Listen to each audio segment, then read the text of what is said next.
Dispersed system. दोस्तों disperse system जो होता है हमारा, वो बनता है हमारा dispersed phase plus dispersed medium. ठीक है, डिस्पर्स्ड फेज और डिस्पर्स्ड मीडियम को मिला के हमारा डिस्पर्स सिस्टम बनता है। ठीक है, इसको एक बार हम डायग्राम पे समझते हैं कि किस तरीके से। देखो, आपने एक सब्सटेंस लिया, सपोज मैंने कोई लिक्विड लिया, ठीक है, और लिक्विड में मैंने कुछ सॉलिड के पार्टिकल्स इस तरीके से उसमें डाल दिए। ठीक है, तो जिन पार्टिकल्स को मैं डाल रहा हूँ ये हो गया हमारे डिस्पर्स्ड फेज। ठीक है, जिनको मैं ऐड कर रहा हूँ ऊपर से वो है डिस्पर्स्ड फेज। ठीक है, और जिस मीडियम में मैं ऐड कर रहा हूँ वो है हमारे डिस्पर्स्ड मीडियम।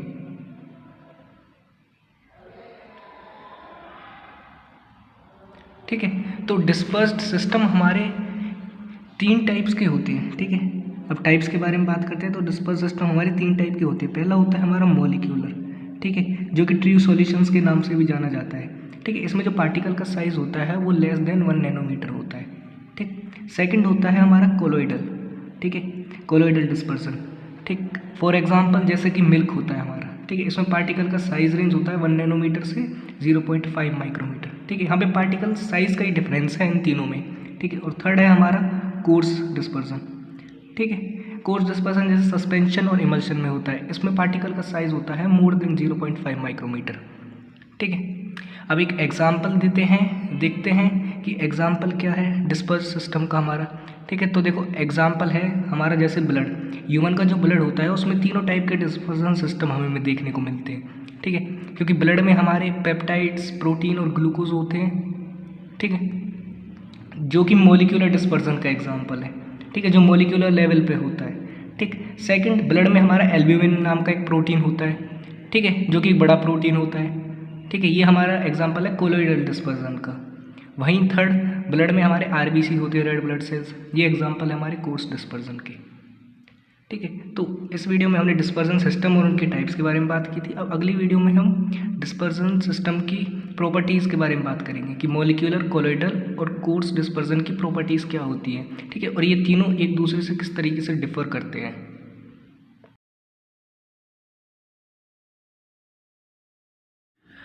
साइज के बेसिस पे हमारे डिस्पर्सन सिस्टम 3 टाइप्स के होते हैं। ठीक है, molecular dispersion, colloidal dispersion, course dispersion. ठीक है, ये तीनों हमारे साइज के बेसिस पे होते हैं। तो इस वीडियो में हम इन तीनों की डिफरेंसेस के बारे में बात करेंगे कि इन तीनों में क्या डिफरेंस है। ठीक है, पहला डिफरेंस इनमें पार्टिकल साइज का होता है, क्योंकि ये साइज के बेसिस पे ही होते हैं। ठीक है, मॉलिक्यूलर डिस्पर्सन में जो पार्टिकल का साइज होगा वो हमारा लेस देन 1 नैनोमीटर होगा। वहीं कोलोइडल डिस्पर्सन में वो 1 to 100 नैनोमीटर होगा पार्टिकल का साइज। ठीक है, और कोर्स डिस्पर्सन में जो पार्टिकल का साइज होगा वो मोर देन 1 नैनोमीटर होगा। ठीक है, तो जो छोटे पार्टिकल होंगे वो बिल्कुल मॉलिक्यूलर में होंगे, उससे बड़े पार्टिकल कोलोइडल में और सबसे बड़े पार्टिकल कोर्स डिस्पर्सन में। ठीक है, इसके बाद जो सेकंड डिफरेंस आता है वो आता है अपीयरेंस का, कि दिखने में हमें कैसा दिखेगा। ठीक, मॉलिक्यूलर डिस्पर्सन हमें क्लियर दिखता है बिल्कुल। ठीक है, कोलोइडल डिस्पर्सन हमें क्लाउडी दिखता है, जो सॉल्यूशन होगा उसका वो हमें क्लाउडी दिखेगा। ठीक है, और कोर्स डिस्पर्सन भी हमें क्लाउडी दिखता है। ठीक है, इसके बाद आती है थर्ड पॉइंट होमोजीनिटी का। ठीक है, कि जो हमारे पास मिक्सचर होगा वो हमारा होमोजीनस होगा या फिर हेट्रोजीनस होगा इन नेचर। ठीक है, मॉलिक्यूलर डिस्पर्सन हमारा होमोजीनस होता है। कोलोइडल में दोनों की प्रॉपर्टीज़ होती हैं, होमोजीनस भी, हेट्रोजीनस भी। ठीक है, वहीं कोर्स डिस्पर्सन हमारा हेट्रोजीनस होता है केवल। ठीक, इसके बाद फोर्थ जो पॉइंट आता है डिफरेंस का वो आता है सेपरेशन। ठीक, कि आप इनके पार्टिकल्स को क्या सेपरेट कर सकते हो मीडियम से। ठीक है, तो मॉलिक्यूलर डिस्पर्सन के पार्टिकल्स को आप सेपरेट नहीं कर सकते, डू नॉट सेपरेट। ठीक है, वहीं कोलोइडल डिस्पर्सन के पार्टिकल को आप सेपरेट कर सकते हो, और कोर्स डिस्पर्सन के पार्टिकल और भी बड़े होते हैं तो इन्हें तो आप सेपरेट तो कर ही सकते हो। साथ ही साथ अगर आप इसको सॉल्यूशन को थोड़ी देर के लिए छोड़ दो तो ये अपने आप सेटल भी हो जाते हैं ड्यू टू ग्रेविटेशनल फोर्स। ठीक है, इसके बाद एक फिफ्थ और लास्ट पॉइंट आता है हमारे पास, वो आता है फिल्टरेबिलिटी का। ठीक है, कि जो पार्टिकल्स होंगे क्या वो फिल्टर पेपर को पास करते हैं या नहीं करते। ठीक है, तो मॉलिक्यूलर जो होता है उसमें पार्टिकल पास कर जाते हैं फिल्टर पेपर को। कोलोइडल सॉल्यूशन इसमें भी पास कर जाते हैं फिल्टर पेपर को, लेकिन कोर्स डिस्पर्सन के पार्टिकल आपके पास नहीं करते फिल्टर पेपर को। ठीक है, तो ये इनके बीच में डिफरेंसेस हैं। आप चाहो तो इसका स्क्रीनशॉट ले सकते हो।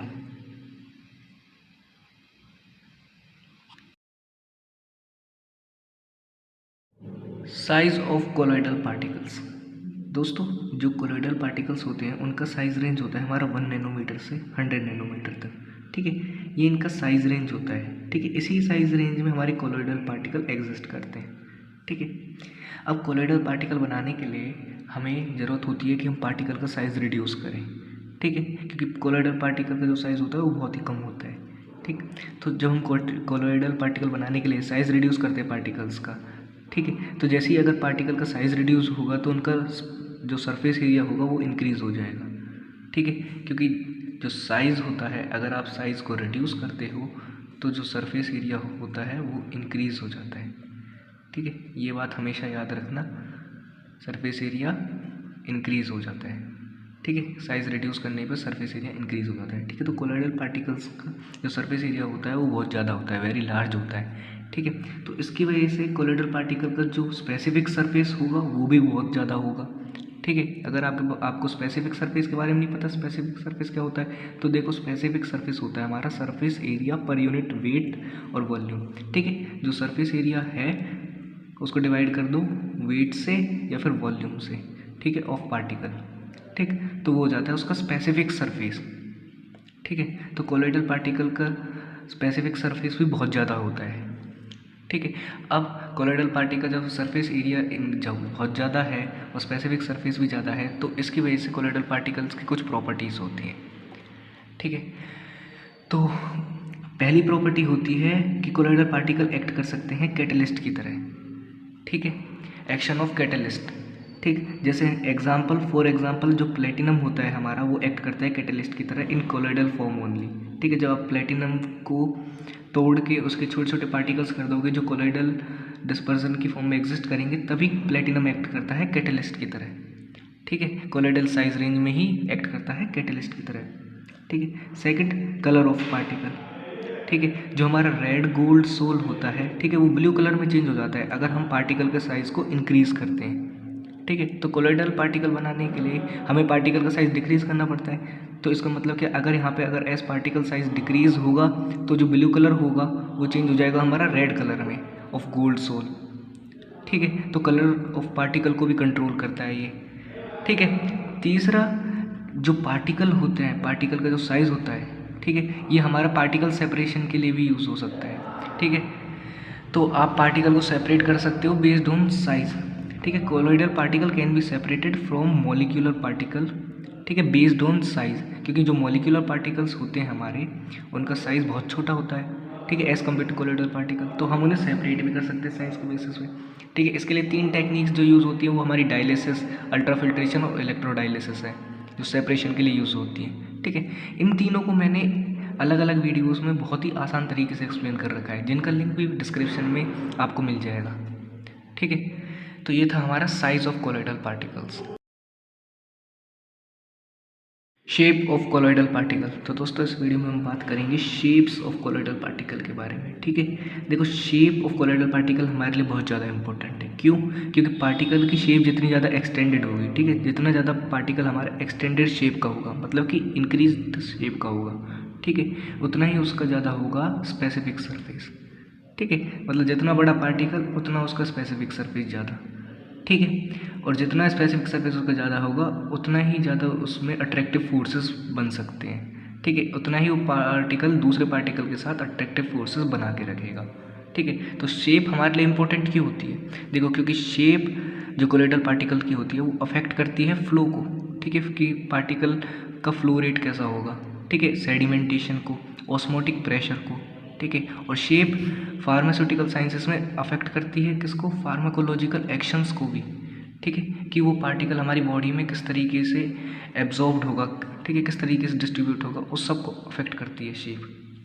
ठीक, अब पार्टिकल्स की शेप के बारे में देख लेते हैं कि कोलॉइडल पार्टिकल की शेप्स कौन कौन सी होती है। ठीक है, तो वैसे कोई स्पेसिफिक शेप होती नहीं है, लेकिन फिर भी कुछ शेप्स मैंने यहाँ मेंशन कर रखी है। देखो, जैसे स्पीयर्स होती है। ठीक है, अभी पूरा स्फीयर नहीं है, ठीक है, मतलब पूरा गोल आकार नहीं है इसका। ठीक है, ये हल्का बहुत मतलब कि स्फीयर टाइप की शेप्स होती हैं। ठीक है, रोड शेप्ड होती हैं। ठीक है, लूज थ्रेड्स, ठीक, और इस तरीके से ब्रांच थ्रेड्स। ठीक है, ये 4 शेप्स मैंने यहाँ पे मेंशन कर रखी है। जनरली होता क्या है कि जो कोलॉइडल पार्टिकल्स होते हैं, ठीक है। फेवरेबल कंडीशन में तो वो खुल के रहते हैं, मतलब कि रोड शेप की तरह, ठीक है, या फिर थ्रेड शेप की तरह। जब अनफेवरेबल कंडीशन आती है तो वो अपने आप को इकट्ठा कर लेते हैं और इकट्ठा करके एक स्पीयर टाइप बना लेते हैं, ठीक है। तो कोलोइडल पार्टिकल हमारे इस तरीके से एग्जिस्ट करते हैं, ठीक। जो ब्रांच थ्रेड होते हैं, हमारे ब्रांच थ्रेड्स होते हैं, ठीक है, इनके बीच में गुड अट्रैक्टिव फोर्सेस होते हैं, ठीक है। अब इनके बीच में अट्रैक्टिव फोर्सेस तो अच्छा होता है क्योंकि एक पार्टिकल दूसरे पार्टिकल को अट्रैक्ट करके रखता है, ठीक है। वहीं ये अफेक्ट करता है फ्लो को, ठीक है। इनके बीच में भले ही अट्रैक्टिव फोर्सेस अच्छा हो, लेकिन इनके बीच में जो फ्लो होगा पार्टिकल्स का वो अच्छा नहीं होगा, क्योंकि ये दोनों पार्टिकल जैसे ही इनके बीच में फ्लो होगा तो ये पार्टिकल एक दूसरे के फ्लो को अफेक्ट करेंगे, ठीक है। तो इसलिए जो शेप होती हैं कोलोइडल पार्टिकल्स की वो हमारे लिए बहुत ज़्यादा इम्पोर्टेंट है।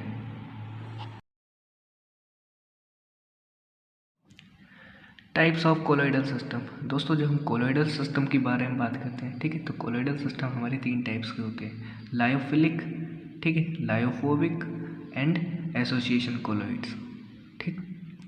जो लायोफिलिक होता है वो हमारा सॉल्वेंट लविंग होता है, लायोफोबिक सॉल्वेंट हीटिंग होता है, और एसोसिएशन में दोनों टाइप के होते हैं, ठीक है। तो अब हम इन तीनों को बहुत ही अच्छे से जानेंगे। तो इस वीडियो में हम बात करेंगे केवल लायोफिलिक कोलोइड्स की, ठीक है, और आने वाली वीडियो में हम लायोफोबिक और एसोसिएशन कोलोइड को एक्सप्लेन करेंगे। अभी हम बात करते हैं लायोफिलिक कोलोइड की, कि लायोफिलिक कोलोइड्स होते क्या हैं।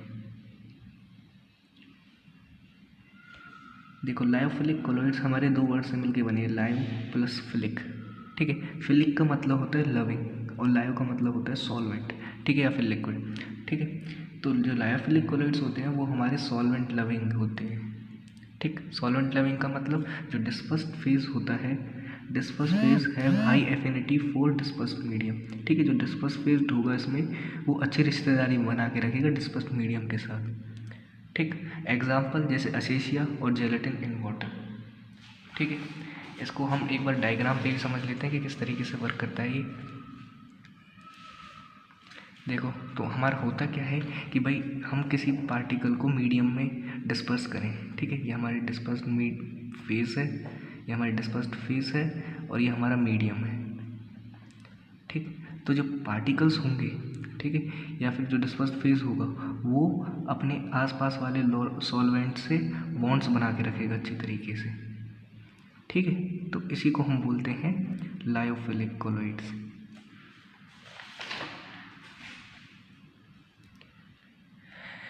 एग्जाम्पल असेशिया और जेलेटिन इन वाटर, ठीक है। और इसी प्रॉपर्टी को फॉर्मिंग अटैचमेंट विद सॉल्वेंट, इसी को हम बोलते हैं सॉल्वेशन, ठीक है। इसी प्रॉपर्टी को हम बोलते हैं सॉल्वेशन। अब लायोफिलिक कोलोइड्स में हमारे 2 पार्ट आते हैं, ठीक है, हाइड्रोफिलिक और लिपोफिलिक, ठीक। हाइड्रोफिलिक वो हमारे वो सॉलिड्स होते हैं जिनकी हाई एफिनिटी होती है फॉर वाटर, ठीक है, और लिपोफिलिक जिनकी हाई एफिनिटी होती है फॉर ऑयल, ठीक। देखो, लायोफिलिक के अंदर आते हैं दोनों, हाइड्रोफिलिक और लिपोफिलिक, ठीक है। तो ये चीज़ हमें याद रखनी है कि लायोफिलिक सॉल्वेंट लविंग होता है, ठीक है। तो इसमें ऑयल भी आ गया और वाटर भी आ गया सॉल्वेंट में, ठीक है। इसके अंदर है हाइड्रोफिलिक जो कि केवल वाटर के लिए होते हैं और लिपोफिलिक जो केवल ऑयल के लिए होते हैं, ठीक है। तो ये थी लायोफिलिक कोलोइड्स की। अब अगली वीडियो में हम बात करेंगे लायोफोबिक की और एसोसिएशन कोलोइड की। Lyophobic colloids. दोस्तों पिछली वीडियो में हमने लायोफिलिक कोलोइड्स के बारे में बात की थी, ठीक है। इस वीडियो में हम जानेंगे कि लायोफोबिक कोलोइड्स हमारे क्या होते हैं, ठीक है। लायोफोबिक कोलोइड्स हमारे वो कोलोइड्स होते हैं जो कि सॉल्वेंट हीटिंग होते हैं, ठीक है। इनमें डिस्पर्स्ड फेज और डिस्पर्स्ड मीडियम में लेस इंटरेक्शन होती है, ठीक है, लेस और no interaction between dispersed phase and dispersed medium, ठीक है। एग्जाम्पल के तौर पे जैसे हमारे इनऑर्गेनिक पार्टिकल्स इन वाटर, ठीक है, जैसे इनऑर्गेनिक पार्टिकल्स को आप वाटर में डिसॉल्व करोगे तो वो लायोफोबिक कोलोइड्स से बनाते हैं, ठीक है। अब लायोफोबिक कोलोइड्स बनाने के मेथड्स क्या क्या हैं हमारे पास, ठीक है। तो लायोफोबिक कोलोइड्स को बनाने के हमारे पास 2 मेथड हैं, ठीक है। पहला है हमारा डिस्पर्जन मेथड और दूसरा है हमारा कंडेंसेशन मेथड। फर्स्ट हम बात करते हैं डिस्पर्जन मेथड की, ठीक है। डिस्पर्जन मेथड यूज़ होता है लायोफोबिक कोलोइड बनाने के लिए, ठीक है, फ्रॉम कोर्स पार्टिकल, ठीक है। जो बड़े बड़े पार्टिकल होते हैं हम उनको तोड़ के, ठीक है, हम उनको तोड़ के उनका साइज़ छोटा करके हम लायोफोबिक कोलोइड्स बना सकते हैं, ठीक है। अब पार्टिकल का साइज रिड्यूस करने के लिए हमारे पास दो तरीके हैं, ठीक है, by using high intensity ultrasonic generators, ठीक है, या फिर दूसरा प्रोडक्शन ऑफ इलेक्ट्रिक आर्क, ठीक है, इनके थ्रू हम डिस्पर्जन मेथड का यूज़ कर सकते हैं, ठीक। सेकंड जो मेथड है वो है हमारा कंडेंसेशन मेथड। अब कंडेंसेशन मेथड यूज़ होता है मॉलिक्यूलर पार्टिकल्स से बनाने के लिए, ठीक है, कि मॉलिक्यूलर पार्टिकल्स को हम एग्रीगेट करके, ठीक है, फिर उनसे हम लायोफोबिक कॉलॉइड्स बना सकते हैं, ठीक है। इस प्रोसेस में हमारा सुपर सैचुरेशन भी यूज़ होता है and nuclei formation and growth का प्रोसेस भी यूज़ होता है, ठीक। अब हम इन दोनों प्रोसेस को एक बार डायग्राम पे समझेंगे कि ये किस तरीके से होता है। देखो दोस्तों, जो हमारे मॉलिक्यूलर पार्टिकल्स होते हैं उनका साइज रेंज बहुत ही ज़्यादा छोटा होता है, ठीक है, ये हमारे मॉलिक्यूलर पार्टिकल्स हैं, ठीक है। जो हमारे कॉलॉइड्स होते हैं, लायोफोबिक कॉलॉइड्स ले लो फॉर एग्जांपल, उनका साइज मॉलिक्यूलर पार्टिकल से बड़ा होता है, ठीक है, ये हमारे कॉलॉइड्स हैं। वहीं हमारे जो कोर्स डिस्पर्सन वाले पार्टिकल होते हैं वो और भी ज़्यादा बड़े होते हैं, कॉलॉइड से भी उनका साइज बड़ा होता है, ठीक है। तो लायोफोबिक कॉलॉइड्स अगर हमें बनाने हैं तो एक तरीका है कि हम मॉलिक्यूलर जो पार्टिकल है, जो छोटे छोटे पार्टिकल हैं, उनका क्या करवाएं, उनका कंडेंसेशन करवाएं, ठीक है, कि छोटे छोटे पार्टिकल्स आपस में मिलके बड़े पार्टिकल्स बना ले। उसी प्रोसेस को हम कंडेंसेशन मेथड कहते हैं, एग्रीगेशन ऑफ मॉलिक्यूलर पार्टिकल्स, ठीक है, by super saturation and nuclei formation and growth, ठीक। और दूसरा तरीका क्या है कि हम जो कोर्स पार्टिकल हैं, जो बड़े बड़े पार्टिकल हैं, उनको हम तोड़ दें, ठीक है, उनको तोड़ के हम छोटा कर दें, ठीक है, और उनको डिस्पर्स कर दें। इसको हम बोलते हैं डिस्पर्जन मेथड, ठीक है। Coarse particle are reduced to form lyophobic colloids, ठीक है। अब पार्टिकल रिड्यूस करने के तरीके क्या हैं? पार्टिकल रिड्यूस करने के हमारे पास दो तरीके हैं, by using high intensity ultrasonic generator and production of electric arc, ठीक है। तो इसी तरीके से हमारे लायोफोबिक कॉलॉइड्स बनाए जाते हैं। आप चाहें तो इसका स्क्रीनशॉट भी ले सकते हैं। एसोसिएशन कॉलॉइड्स, ठीक है, एसोसिएशन कॉलॉइड्स को हम एक दूसरे नाम से जानते हैं जिसका नाम होता है एम्फीफाइलिक कॉलॉइड्स, ठीक। एसोसिएशन कॉलॉइड्स हमारे कौन से कॉलॉइड्स होते हैं? ये हमारे वो कॉलॉइड्स होते हैं जिनमें बोथ टाइप ऑफ एफिनिटी हो इन द सेम मॉलिक्यूल, ठीक है। कौन से टाइप की एफिनिटीज़ हो? बोथ टाइप की। बोथ टाइप यानी कि हाइड्रोफिलिक भी हो और हाइड्रोफोबिक भी हो, वाटर लविंग भी हो और ऑयल लविंग भी हो, ठीक है। तो ऐसी एफिनिटी हमें किस मॉलिक्यूल्स में देखने को मिलती है? ऐसी एफिनिटी हमें सरफेक्टेंट्स में देखने को भी मिलती है, ठीक है। अब देखो, जो हमारा सरफेक्टेंट होता है, ठीक है, सरफेक्टेंट का जो मॉलिक्यूल होता है वो कुछ इस टाइप का होता है, ठीक। ये जो हमारा हेड है ये हमारा वाटर लविंग है और टेल है ये हमारी ऑयल लविंग है, ठीक है। ये जो मॉलिक्यूल सरफेक्टेंट का होता है ये हमारा